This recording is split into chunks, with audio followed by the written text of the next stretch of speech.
Weh korang, apa lagi yang korang tak dapat ah?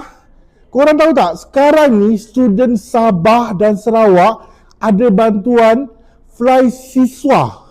Korang tahu tak? Ini bukan cerita lama tau. Ini keadaan sekarang ni. Dalam keadaan barang mahal, orang nak beli pun tak mampu kan?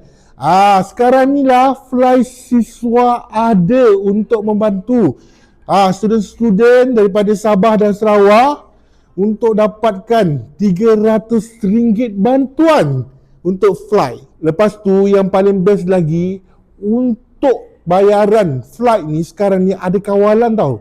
599 maksimum.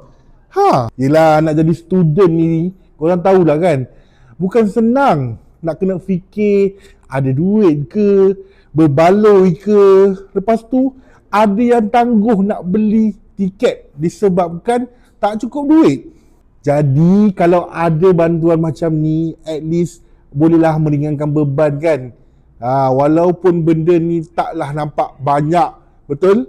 Tapi sangat-sangat berguna bagi orang yang memerlukan. Jadi apa pendapat korang? Betul berbaloi tak bantuan fly siswa ni? Banyak tu RM300 kan?